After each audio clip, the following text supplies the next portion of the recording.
De regreso acá en CNN Chile Radio, 9 de la mañana con 6 minutos. Nos acompaña en el mesón Ángel Valencia, fiscal nacional. ¿Cómo está, Ángel? Muy buenos días. No, muy buenos días. Muchas gracias. Muchas gracias por la invitación. Y comencemos con esta información impactante, la detención de 52 personas con la investigación que permite dar con esta célula del Tren de Aragua que lavó más de 13 millones de dólares en criptomonedas. ¿De qué estamos hablando? Es a través valiéndose de criptomonedas y también de transferencias bancarias. También recurrieron al sistema bancario formal chileno. De hecho, hoy día en la madrugada se congelaron más de 250 cuentas bancarias. Eso no habría sido posible si no tuviéramos, desde hace algunos meses atrás, un convenio de colaboración con la Asociación de Bancos e Instituciones Financieras y el Banco Estado. Hasta hace un tiempo atrás no teníamos, por ejemplo, turnos de 24 horas, 7 días a la semana en los bancos para dar cumplimiento a las órdenes judiciales de congelamiento de cuentas corrientes. Hoy en día tenemos ese turno a propósito de este convenio de colaboración. Es una operación compleja, muy diferente a lo que veníamos haciendo históricamente, porque tal como lo hemos dicho, la forma de atacar de manera eficaz al crimen organizado es golpeando sus finanzas. ¿Por qué es distinta esta investigación, fiscal? Porque hasta aquí lo que la comunidad había podido ver era que estábamos dirigiendo las investigaciones y se estaba llevando a juicio a los autores de los delitos, generalmente los delitos más violentos, ¿no? Sí. Ustedes han visto el caso del Clan de los Gallegos en Arica, el caso del juicio a la estructura del Tren de Aragua en Tarapacá.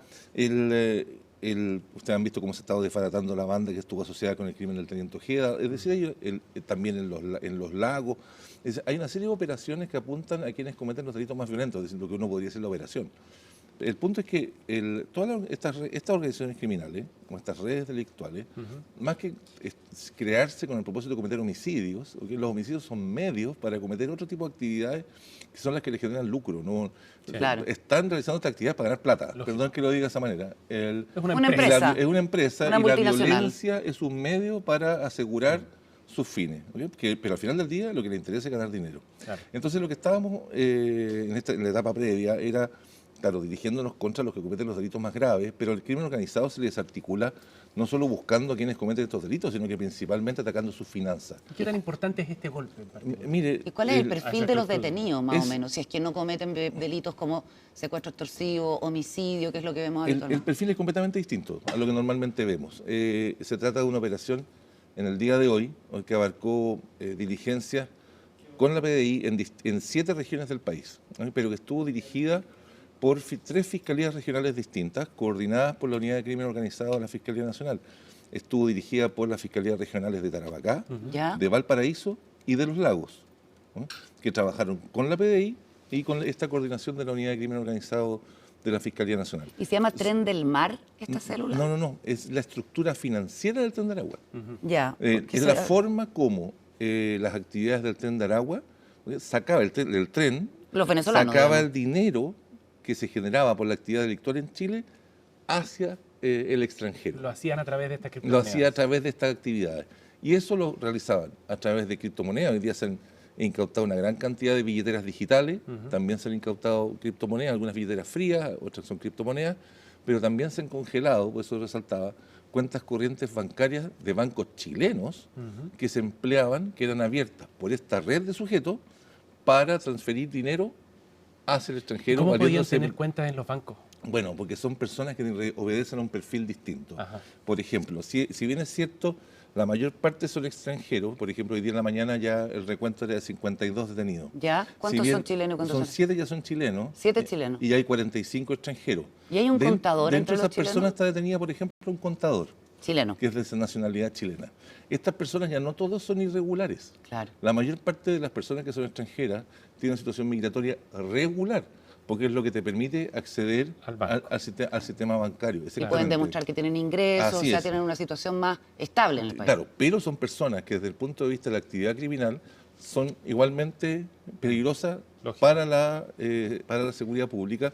Había consideración que, insisto, estas redes criminales a lo que se dedican, realizan la actividad criminal de distinto tipo, desde pequeños fraudes financieros, pequeños fraudes con tarjeta, pequeñas estafas, hasta secuestro extorsivo, y todo ese dinero se canaliza a través de una red que los envía esos fondos hacia afuera. Estamos con el fiscal nacional Ángel Valencia, aquí en CNN Chile Radio. Fiscal, hablar de criptomonedas pareciera algo muy sofisticado. ¿Qué tan sorprendente en ese sentido es esta estructura que han descubierto?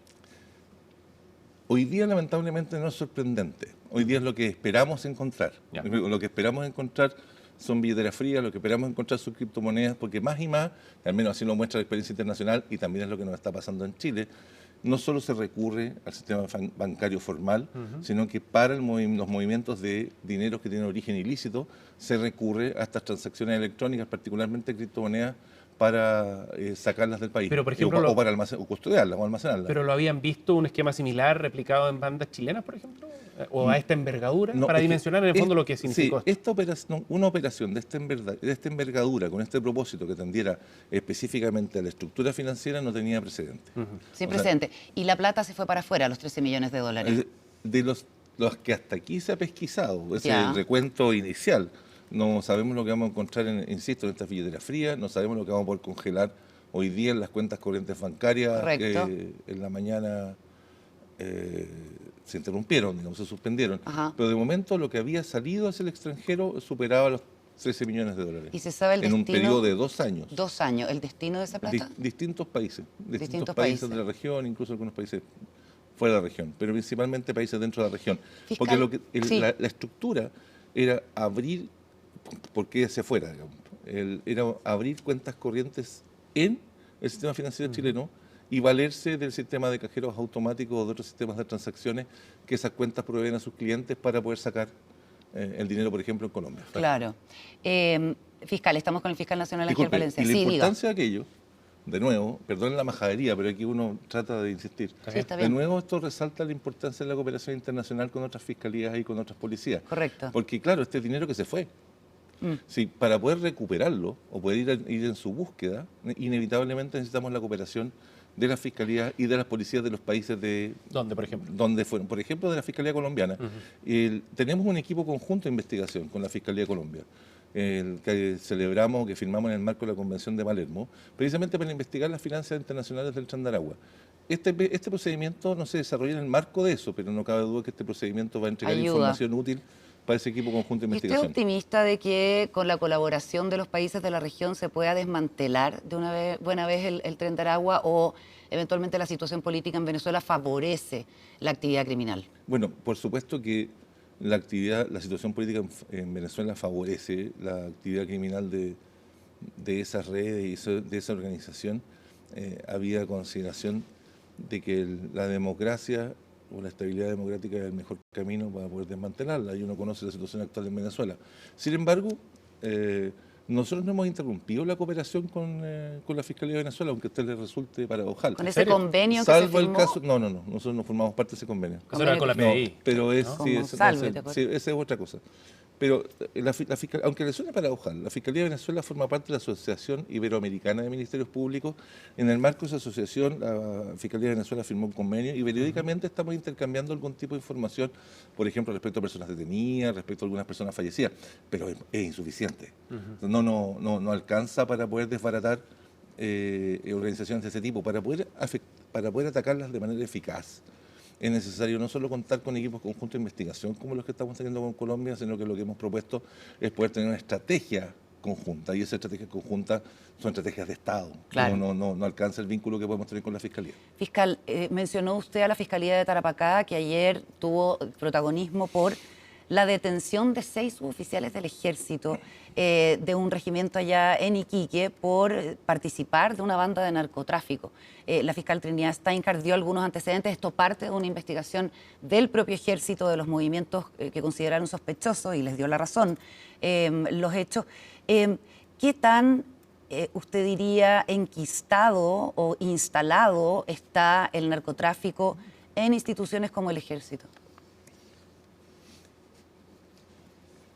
No lo podemos saber.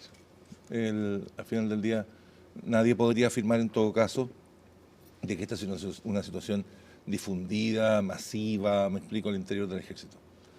Me parece que sería irresponsable sostenerlo. Es la primera afirmación. Uno tiende a pensar que esto es más bien anecdótico, ¿no? Muy aislado. Pero de delitos en porque general, no tenemos robo de evidencia armas para en señalar lo regimiento. contrario. Pero lo que sí me parece Lo que sí creo que es necesario destacar dos cosas. Primero, somos una sociedad humana. En tanto sociedad humana y el ejército es una institución humana, la Fiscalía también. No hay ninguna de ellas que esté integrada solo por héroes y santos. ¿Okay?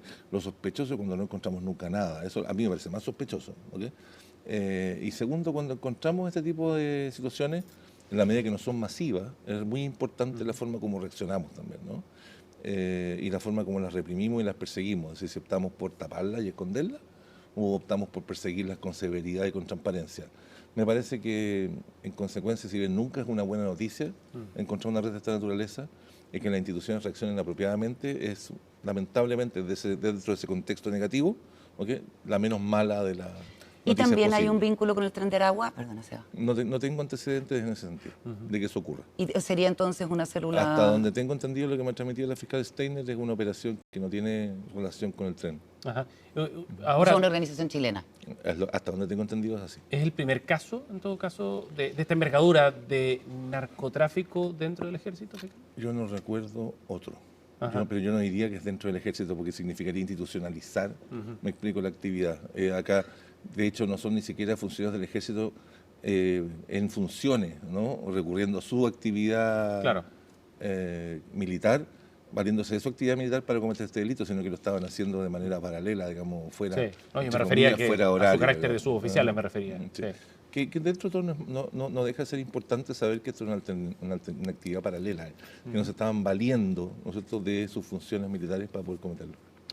Fiscal, hablemos de lo que va a pasar hoy día en el Centro de Justicia, la reformalización del exalcalde de Vitacura, Raúl Torrealba, porque se va a precisar el número al que llegó la Fiscalía de dinero eventualmente defraudado y también tiene el cargo de lavado de activos, que es súper grave, que son 766 millones de pesos. ¿Se le va a ofrecer una salida alternativa a Raúl Torrealba, como se ha hecho con otras personas que participaron de estos ilícitos? Sí, mire, vi que ustedes estaban cubriendo la nota justo unos minutos Sí. antes, así que me aproveché de hablar con el fiscal para estar seguro de... Francisco Yacir. Exactamente, con el fiscal Yacir. Efectivamente, hoy día se va a reformalizar la investigación de esa causa, una causa por lavado, pero la cifra que usted me señala coincide con la cifra que me manifestó el fiscal de sobre 700 millones de pesos, que sin prejuicio eso es la que hoy día se va a comunicar en la reformalización. La reformalización tiene por objeto, quizá la comunidad no lo sabe, es previa a la acusación y surge como consecuencia que hubo una formalización inicial, cuando el alcalde Torrealba finalmente incluso se decretó su prisión preventiva, pero la investigación continúa, ¿no? Entonces, el acto de reformalizar es básicamente precisar aquello que se había inicialmente planteado como los hechos por los cuales se le investigaba. Suele ser frecuente porque uno puede pensar que el prejuicio fiscal es X y después resultó que el prejuicio fiscal era X menos 2 o X más 5. Se actualiza. Exactamente, se actualiza considerando los resultados de la investigación Y a mi posterior. pregunta, ¿salida alternativa se le va a ofrecer o no? Mire, esa es una decisión del fiscal Yacir, ¿ok? ¿Qué es lo que propone finalmente? Si propone un juicio abreviado o finalmente la decisión de la Fiscalía en ese caso es ir a juicio oral. Pues lo que sí le puedo anticipar es que hay una instrucción general del Ministerio Público, de la Fiscalía Nacional, en orden a que casos como este no admiten ninguna posibilidad de clases de ética ni ninguna salida de esa naturaleza. Pero o sea, en el tendría caso- que ser eventualmente un juicio abreviado donde Tendría- se reconozca culpabilidad. Aquí probablemente, ya hablando en abstracto, ¿no? En teoría las opciones que tiene la defensa probablemente es ir a un juicio oral o que el fiscal eventualmente estimase pertinente ofrecerle algo. Digo, pero hasta aquí no hay ningún antecedente, ningún ofrecimiento de la Fiscalía, así lo ha manifestado el fiscal. Fiscal, pero en el caso Facto, en la arista Larraín Vial en particular, donde 8 personas vinculadas a Larraín Vial, sí hubo salida alternativa. Ahí efectivamente hubo una suspensión condicional. ¿Y por qué en Eso ese que- caso sí y en este otro no? Claro, porque hay múltiples razones. Vamos a las razones. Primero, en el caso del alcalde fiscal hay dinero fiscal. En el caso del alcalde Torrealba hay dinero fiscal. ¿Ok? Y eso lo hace más grave, Por entonces. supuesto lo hace mucho más grave, el dinero de todos los chilenos. ¿Ah? En el caso de la Reinvial, si bien es la fe pública la que se ha involucrado, un delito de cuello blanco muy grave, no es dinero de todos los chilenos, ¿ok? El que está viéndose afectado. En el caso de la Reinvial, de la causa de ejecutivos de la Reinvial, hubo también un pago en favor de las víctimas, un pago entiendo que fue bastante significativo. Claro, el 80% de las cuotas del fondo. Exactamente. En este caso en particular tampoco ha habido una reparación de esa naturaleza en favor del fisco. Porque no había voluntad. No, eso cada quien sabrá la razón por la cual yo no quisiera apreciar por qué hasta el momento el alcalde Torrealba tampoco ha aceptado una brevedad o ha hecho algún acto que públicamente implique una aceptación Pero de ahí la está- responsabilidad. reconocimiento, claro. Exactamente. Pero Todo ahí lo usted contrario. distingue al menos dos criterios, No, entonces. y el tercero más importante son las penas asociadas. Ya. Aquí Claro. en este caso es posible que podría arriesgar penas de crimen, ¿ok? Y en ese caso en particular eso es bastante más discutible. En el caso Entonces, facto. En el caso de la Rainvial. de la Rainvial, Sí. nosotros los ejecutivos Porque es de la una arista, Rainvial. digamos. Sí. Exactamente. Entonces, en consecuencia, suele ocurrir en esos casos cuando es un delito financiero, en que hay víctimas determinadas, en que las penas posibles no son necesariamente de crimen, no son necesariamente penas más bajas, porque también hay un interés asociado de las víctimas de que eventualmente se les pueda reparar, es que una propuesta de una suspensión Es que yo le- condicional que implica una suspensión del procedimiento. ¿Ok? Es Sí. decir, esas personas durante un año tienen que tener un comportamiento que, entre otras cosas, considere que no se les vuelva a formalizar por otro delito.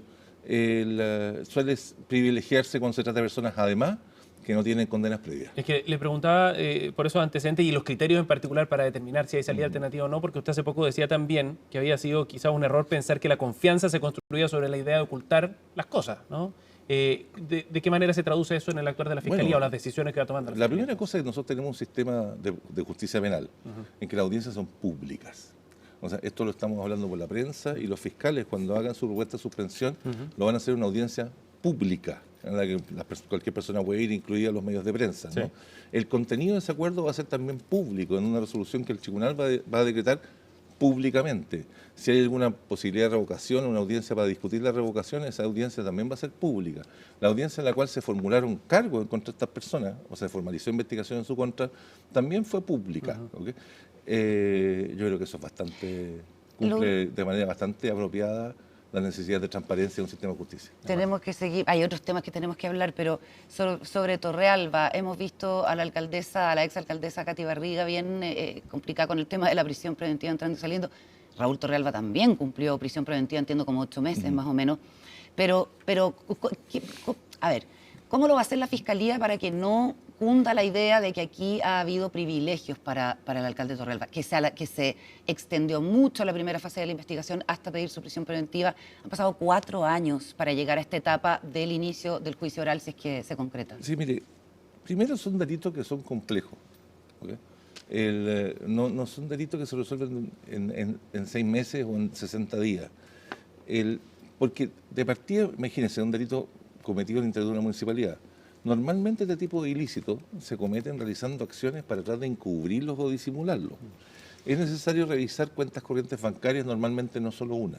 La situación patrimonial de las personas que están siendo imputadas. Entonces no se pueden La comparar mensajería de correos la electrónicos. complejidad y los tiempos. O sea, la cantidad de hechos que están probablemente denunciados que están siendo investigados. Pero usted entiende que la señal Tiene para afuera quizás... muchos, o sea, son investigaciones largas. ¿Ok? ¿Cuál es la tensión acá permanente? ¿Ok? La tensión permanente. Varias. Primero, el derecho de toda persona imputada a ser juzgada dentro de un plazo razonable, que eso es una garantía judicial asegurada en las convenciones internacionales de 4 derechos años humanos es un vigentes plazo en Chile. razonable. Depende según la jurisprudencia. Entre otros criterios se considera la complejidad del caso. Se considera también la celeridad de las instituciones que están a cargo de la persecución, es decir, si actúan o no actúan, ¿ok?, con la celeridad razonable, esperable de su parte. También se consideran las actividades de la defensa. Yo muchas veces he dicho que una de las causas de dilación de los procedimientos son los recursos, por ejemplo, los de las defensas. Sí. Los requerimientos ante el Tribunal Constitucional que a veces nos suspenden las causas. Esas demoras no pueden ser atribuibles, ¿ok?, al ente persecutor. Primero eso. Segundo, insisto, a propósito quiero valerme del tema de la complejidad. Tenemos que revisar cuentas corrientes, mensajerías de correo electrónico, tenemos deber de objetividad y de imparcialidad, interrogar una gran cantidad de testigos, pedir informes contables, a veces hay que también investigaciones de lavado activo para saber hacia dónde se dirigieron los dineros, no son investigaciones simples. Tercero, y aquí están las razones por las cuales se producen estas discusiones sobre cautelares. Por una parte, el interés de los fiscales de que no se pierda prueba, de que no se puedan fugar las personas involucradas, de que no puedan seguir cometiendo delitos y por lo tanto la urgencia por formalizar la investigación en su contra y pedir cautelares. Pero por otra parte, en nuestro sistema judicial, cuando usted pide cautelares, usted pide formaliza, Sí. a partir de ese momento, el plazo de investigación se reduce a 2 años, máximo. Un juez puede reducir aún más si las cautelares son muy intensas. Entonces, en algunas oportunidades, personas que están en prisiones preventivas por delitos de esta naturaleza, cuando las investigaciones se empiezan a extender y duran varios meses, y duran más que varios meses, empiezan a solicitar en tribunales, cumplir, no están en prisión preventiva, sino que son Ya, medidas cautelares, entiendo el y punto. empieza la atención. El tiempo depende de la Último, complejidad. permítame agregar algo. Nosotros tenemos un plan de fortalecimiento pendiente. Ujú. Todo el mundo, Ya. todo el país sabe nosotros que tenemos menos fiscales de lo necesario. Eso impacta inevitablemente en la cantidad de tiempo que disponen los fiscales, el tamaño de los equipos de fiscales a cargo de estas causas. Usted sabe que el fiscal Jacid tiene también otros asuntos que atender, tienen causas bastante importantes en la Fiscalía Centro Norte, y eso afecta también nuestra capacidad de tramitar las causas. Mencionamos La causa de la alcaldesa Barriga está en la Fiscalía, sin embargo, Oriente. Oriente. No está en la A propósito de eso, hace 3 semanas usted dijo que la Fiscalía iba a pedir el desafuero del diputado Joaquín Lavín Yun. No, yo dije era altamente probable. El Consejo de Defensa del Estado ya se querelló y lo que está pidiendo es que el Servicio de Impuestos Internos se haga parte por el tema de los delitos tributarios. ¿Cuándo va a pedir la Fiscalía el desafuero? Estamos todavía dentro del plazo de lo altamente probable. ¿Esta semana? No, es que depende de los fiscales. Yo no quisiera comprometer a los fiscales, pero es altamente probable Porque que yo lo hagan. tengo entendido que esta semana se va a pedir el Es desafuero. altamente Joaquín probable que lo hagan en una fecha próxima. Pero hace 3 semanas dijo que era altamente probable también que se hiciera. Pero permítame. Si tampoco va a ser sorpresa, es que, ¿no? Permítame no comprometerme es por una acción que no depende de mi firma. Ya, pero todo indica que en los próximos días... Es altamente probable que lo hagan. ¿Y hacia dónde se está orientando esa investigación fiscal? A los hechos que están siendo investigados, pero le ruego que me excuse, preferiría no anticipar eso por la prensa. Quisiera preguntarle sobre otra cuestión que ha estado en los medios en el último tiempo. Es una investigación de CIPER Chile que da cuenta de que en su declaración el exfiscal Manuel Guerra dijo que había recibido información de un fiscal actualmente en ejercicio sobre la causa de Luis Hermosilla y se apunta al fiscal Felipe Sepúlveda. ¿Qué se puede decir sobre eso a propósito del escándalo por las filtraciones como una práctica nociva desde el Ministerio Público? Primero que es indudablemente un hecho que tiene que ser investigado por deber de objetividad del Ministerio Público. ¿Y usted habló con Felipe Sepúlveda? No corresponde que hable con el fiscal Sepúlveda. ¿Por qué no? Porque un hecho que eventualmente si hay algún reclamo disciplinario podría tener que yo mismo verlo, no corresponde que yo le pida informe. Además recuerde... Y de hecho eran antecedentes sobre el caso Torrealba. Sí, y permítame recordar además un detalle pequeño, pero de nuestra institucionalidad, la responsabilidad disciplinaria de los fiscales adjuntos depende del fiscal regional. Yo no puedo pedirle informe al fiscal Sepúlveda. ¿Okay? Eso tiene que... La subfiscal regional tendría que eventualmente pedirle un informe, no corresponde que le pida a él yo explicaciones directamente. Pero no cabe duda que por ser una declaración relevante tendría que realizarse algún tipo de diligencia por los efectos de verificar si eso ha ocurrido o no ha ocurrido. Digamos. ¿Y usted no ha dado las directrices para que Es que no corresponde que los haga. Fiscal regional es que ya están esas instrucciones generales impartidas. ¿No? Los fiscales saben qué es lo que tienen que hacer en eso, no es de extrañar. Y llegamos al debate que venimos teniendo hace harto tiempo de quién fiscaliza a los fiscales, ¿cierto? Y de cómo la estructura del Ministerio Público muchas veces impide, y que quedó así por ley, impide que haya una fiscalización efectiva. Yo no comparto su afirmación de que nuestra estructura actual impida que haya una fiscalización efectiva. De hecho, ayer lamentablemente, ayer notificamos la resolución que remueve a 2 fiscales en investigaciones administrativas. ¿Por qué? Lo estamos haciendo permanentemente. Es por 2 investigaciones internas. ¿Alguno ¿Están en de curso? ¿El fiscal de No, ya Rancagua? están terminadas, están los 2 removidos. ¿Fiscal de Rancagua? Uno es de ellos. Jorge Mena, Él es uno de ellos. que era un fiscal especializado en narcóticos y fue suspendido Él por es- su eventual vinculación con un grupo narco, que Él- también lo él es reveló él es uno de CIPER, ellos. Él es uno de ellos. si no me equivoco. Él es uno de ellos. ¿Y el otro fiscal? O sea, el Ministerio Público da por acreditado que este fiscal se involucró con una banda narco No, o lo favoreció. Porque esa es una investigación diferente.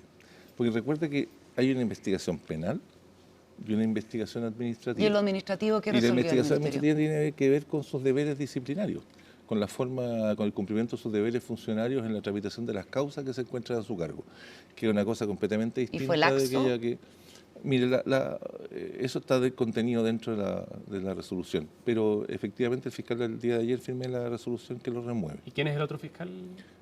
Mire, de momento preferiría que eso reserváramos una comunicación. También pero de el fiscal- Rancagua. ¿No debería No, ser no, público no es de Rancagua. fiscal, o no? En Sí. aras de la transparencia, digo. Es un fiscal de la región de Magallanes, pero por razones diferentes. ¿Cuántos fiscales hay en total? Son 770 y algo. ¿Cuántos están suspendidos o en algún proceso que les impide ejercer sus funciones? No lo sé. pero no son 700, ni son 100, ni son 50. ¿Me explico? No tengo la cifra a mano. No, pero no son tampoco 30, ¿me explico? Es una cantidad inferior. ¿A usted no le preocupa que eventualmente los fiscales estén involucrados, estén siendo investigados en investigaciones penales? Como que se transforme en una cuestión estructural. No, por supuesto que si fuera un problema, todavía no es un problema grave ni masivo. Mire, que me parecía más preocupante lo contrario. A mí me parecía más preocupante que en 25 años, ¿okay? En 25 años, ¿okay? Hubiéramos actuado como si toda la institución, con más de 4.500 personas, estuviera integrada casi exclusivamente por Herero dos Santos. ¿Okay? Y que no hubiera pasado nada. Exactamente. ¿No pasó nada en esos 25 años? O sea, prácticamente, si usted recuerda algunos incidentes o que hubiéramos descubierto algún fiscal cometiendo actos impropios o reñidos con la probidad, no tenemos registro hasta la fecha. Las filtraciones entonces, no son un subproducto eso me preocupaba más. Ahora del sistema. Pero no quisiera dejar instalar idea, ¿okay? Una idea equivocada. Hoy día los fiscales, o sea, casi prácticamente su totalidad, son gente proba, honesta, con vocación de servicio público, un alto nivel de profesionalismo, que trabajan muchos de ellos en turnos que implican turnos de noche, que arriesgan su vida, que se ven expuestos a amenazas. Por eso mismo, cuando alguno no cumple con esos deberes, somos especialmente severos e insisto, me parecía más preocupante cuando no teníamos sanciones, ¿okay? En contra de fiscales. Se nos va el tiempo. Yo no escucho nada, están diciendo que tenemos que cortar. Sí, ya se nos acabó el tiempo. No, pero es que yo necesito preguntarle por el tema de las filtraciones. Está como Cast. ¿Cuánto? Sí, me apagué, pero a mí no me van a apagar el micrófono. Pero se nos va el tiempo. Lo último, sobre filtraciones. ¿Cuántos sumarios hay y cuántos de ellos ha tenido resultado? Mire, hoy día tenemos decenas de sanciones disciplinarias en contra de funcionarios administrativos por consultar lo que no se debe consultar. O sea, hoy día tenemos investigaciones penales abiertas por filtraciones. Sí. Le quiero agregar más. Hay un fiscal con una querella de capítulos en la Corte, en la Corte Suprema, a punto de abrirse una causa en consecuencia para que eventualmente se formalice investigación en su contra por filtrar investigación a un abogado, que es el fiscal regional de Aysén. Internamente hemos aplicado decenas de sanciones disciplinarias en contra de funcionarios solo por revisar lo que no tienen que revisar. Estamos haciendo cosas. Pero no, espérate. Lo último, ¿qué le pasa a usted cuando ve una filtración? Cuando ve en la prensa que esa información solo pudo venir del Ministerio Público. Es que eso no ocurre con frecuencia, créame, porque ¿Pero cuándo pasa? Es que no ocurre con la simple lectura. O sea, no ocurre, créame, que en mi función no ocurre que yo lea una nota y diga esto indudablemente, ¿okay? Puede provenir del Ministerio Público. Eso no recuerdo que me haya ocurrido, porque generalmente la información que se le atribuye a los fiscales, ¿okay? puede tener múltiples orígenes. Muchas gracias, fiscal. Gracias por haber venido a estudio. No, gracias a ustedes, que estén muy bien. Vamos a la pausa, 9:30.